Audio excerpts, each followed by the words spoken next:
আসসালামু আলাইকুম প্রিয় ফুটবল ফ্যান্স। আমি একেবারে শুরুতে ক্লিয়ার কাট ভাবে বলে নিচ্ছি, আমার কাছে মনে হয় লিওনার্দো বালের্দির জন্য এটা একেবারে সুবর্ণ সুযোগ, মোক্ষম একটা সুযোগ।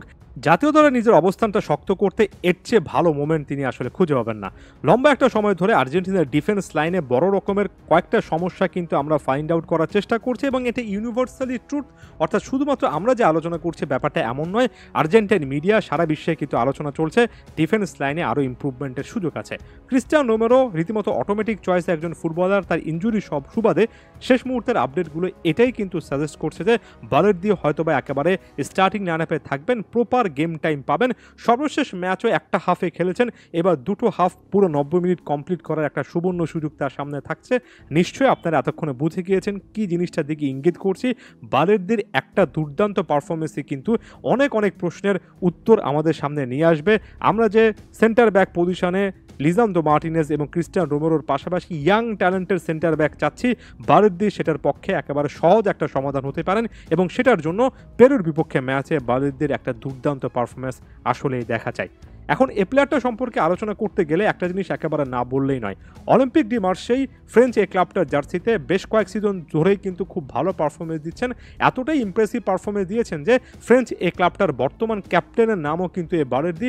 মাত্র 25 বছর বয়সে কিন্তু বালের্দি এখানে একটা অবস্থান তৈরি করে ফেলেছেন। এমন একজন সেন্টার ব্যাক যার খেলাটা দেখতে আপনার অনেক ভালো লাগবে। 25 বছর বয়সী এই প্লেয়ারটা ট্যাকল খুব ভালো করতে পারেন, ডিফেন্সিভ যে কোনো স্কিলে অনেক ভালো। যদিও সর্বশেষ ম্যাচে হেডে যে আর্জেন্টিনা গোলটা কনসিড করেছে সেখানে বালের্দির ওভারঅল জাম্পের টাইমিংটা খুব একটা বেশি ভালো ছিল না, তবে এরিয়ালও যথেষ্ট ভালো একজন ডিফেন্ডার হিসেবে তাকে কিন্তু অনেকে হাইলি রেট করেন। তবে আলাদা করে আমি ট্যাকলের কথা, প্রেসাইজডভাবে যে ট্যাকল করতে পারেন সেটার কথা বলছি। একটা জায়গা থেকে বালের্দির এখন ইম্প্রুভমেন্টের জায়গা আছে, সেটা হচ্ছে ওভারঅল ডিসিপ্লিন, ওভারঅল কনসেন্ট্রেশন। মাঝে মধ্যে কিন্তু মনোযোগ হারিয়ে ফেলেন, যেটা আমার কাছে সর্বশেষ ম্যাচে ওই হেডেড অ্যাটেম্পটার ক্ষেত্রে মনে হয়েছে। তবে যতটুকুই খেলা দেখেছি, বিশেষ করে লিওনেল মেসি যখন প্যারিস সেন্ট জার্মেনিতে ছিলেন তখন মেসি বনাম বালের্দির বেশ কয়েকটা সিচুয়েশন দেখেছি, এবং ওভারঅল ওই ম্যাচগুলোতে বালের্দিকে যথেষ্ট ইম্প্রুভড একজন সেন্টার ব্যাক বলে মনে হয়েছে। এই যে আমরা মার্কোস সেনেসিকে ঘিরে অনেক অনেক আক্ষেপ করছি, সেই আক্ষেপটা থাকবে। তবে একই সঙ্গে এটাও সত্য যে বালের্দিকে যদি শেষ পর্যন্ত স্কালোনি সুযোগ দেন এবং বালের্দি যদি এই স্কোয়াডে একটা জায়গা করে নিতে পারেন, তাহলে সেটাও একটা ইমপ্রেসিভ একটা ব্যাপার হবে এবং সেটার প্রশংসা করতেই হবে। 25 বছর বয়সী সেন্টার ব্যাক আর্জেন্টিনা জার্সিতে মাত্র 4টাই ম্যাচ খেলেছেন, অর্থাৎ খুব একটা বেশি সুযোগ পাননি, এবং এই 4টা ম্যাচ খেলার জন্য 2019 থেকে 2024 প্রায় 5টা বছর সময় তাকে অপেক্ষা করতে হয়েছে।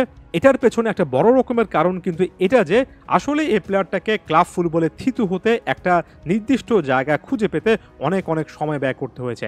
একটা সময় বোকা জুনিয়র্সে ছিলেন, সেখান থেকে বুরুশিয়া ডর্টমুন্ডে এসেছেন, তারপরে 2021 সালে মার্সে থেকে লোন ডিলটা কমপ্লিট হওয়ার পরে পার্মানেন্টলি এই ক্লাবটাতে থেকে গিয়েছেন। সর্বশেষ 2 থেকে 3 সিজনের পারফরমেন্স যদি দেখেন, সেখানে রেগুলার পারফর্মার হিসেবে এই প্লেয়ারটার ওভারঅল একটা অবস্থান পাবেন। আর্জেন্টিনার সেন্টার ব্যাক পজিশনে যারা খেলেন তাদের বল পায়ে একটা ভালো পাসিং স্কিল থাকা উচিত।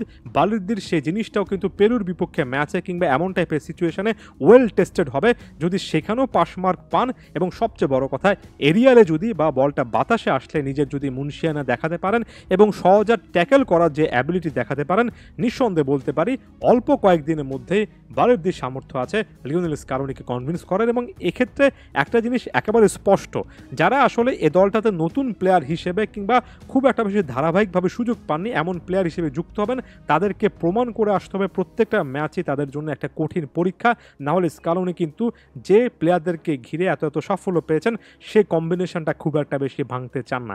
এটা পজিটিভ যেমন সাইড আছে, তেমনি নেগেটিভ সাইডও আছে। তবে বালের্দির এত কিছু চিন্তা করার দরকার নাই এই মুহূর্তে। যেটা আমি একেবারে ফোকাস করতে চাই সেটা হচ্ছে পরবর্তী ম্যাচে যদি গেম টাইম পান, দুর্দান্ত একটা পারফরমেন্স, যেটা তাকে জাতীয় দলে এমন একটা জায়গায় নিয়ে আসবে যে বাদ পড়ার সংখ্যাটা থাকবে না, এবং যখনই সুযোগ পাবেন তখনই কিন্তু তিনি তার ওভারঅল স্কিলগুলো দেখাতে পারবেন। তাই আগামী ম্যাচে বালের্দির পারফরমেন্সের দিকে আলাদা করে একটা নজর আমার থাকবে।